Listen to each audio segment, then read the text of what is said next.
You think you live in a democracy. You think the elections, the news, the endless political debates, you think they matter?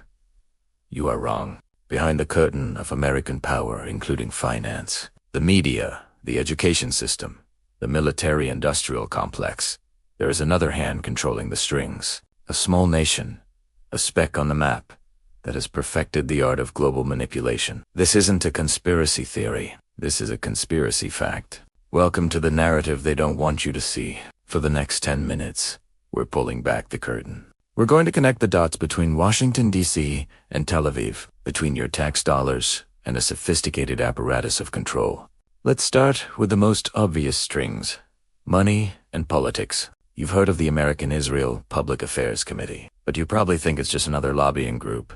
Think again. IPAC is a legalized money laundering operation for political influence. It funnels tens of millions of dollars into the campaigns of politicians, Republicans, and Democrats alike. The message is simple. Toe the line, or we will fund your opponent in the next primary. We will bury you. This isn't lobbying. It's political bribery on an industrial scale. And it ensures that regardless of who you vote for, the policy towards Israel remains unchanging, unwavering, and wholly subservient. But the real puppet masters operate in the shadows. This is where it gets darker. To understand the true mechanism of control, you need to understand blackmail. And to understand blackmail, you need to understand the intelligence alliance. The relationship between the CIA and Israel's Mossad is a twisted, incestuous tango. What if I told you there was a mass production blackmail operation designed to ensnare hundreds of America's most powerful men?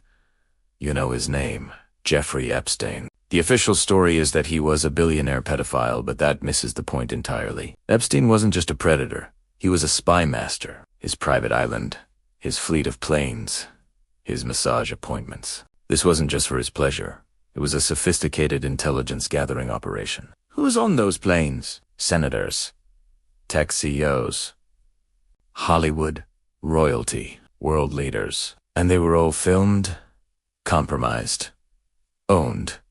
Now, ask yourself the critical question. Who did Epstein work for? He was an Israeli citizen with deep, mysterious ties to Israeli intelligence. His longtime accomplice, Ghislaine Maxwell, is the daughter of a notorious Israeli super spy, Robert Maxwell. This is not a coincidence. This is the blueprint. Epstein was a Mossad asset, running the most successful blackmail operation in modern history. He wasn't just gathering compromat. He was building a remote control for the American elite. If you have a video of a powerful CEO or a senator in a compromising situation with an underage girl, you don't just have dirt. You have a puppet. But control isn't just about blackmail. It's about shaping what you think. It's about controlling the narrative.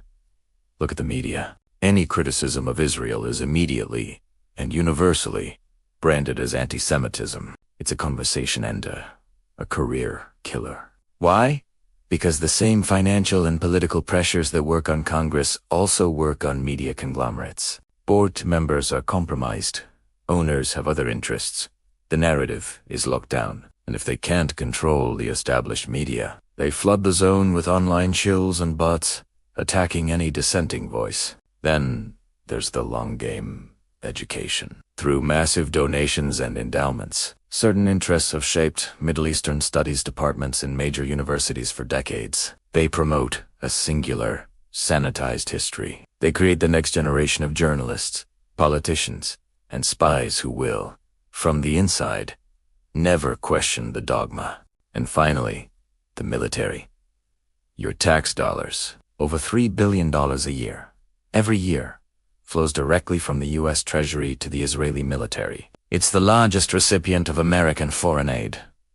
But it's a two-way street. That money is often funneled right back to American defense contractors. It's a circular economy of war. Lockheed Martin, Boeing, Raytheon. They get paid, and in return, politicians get campaign donations from those companies. It's a perfect, corrupt symbiosis. Furthermore, Israel is a battle-testing ground for American weapons and surveillance technology. The tools of control perfected on the Palestinians are then exported back to the United States, sold to our police departments and intelligence agencies. They're not just controlling our foreign policy, they're selling us the tools of our own domestic imprisonment. So, let's review. Through IPAC, they control the politicians with legalized bribery. Through intelligence ops and blackmail networks like Epstein's, they compromise and control the individuals who can't be bought. Through media ownership and pressure, they control the public narrative. Through the education system, they control the future narrative. And through the military-industrial complex,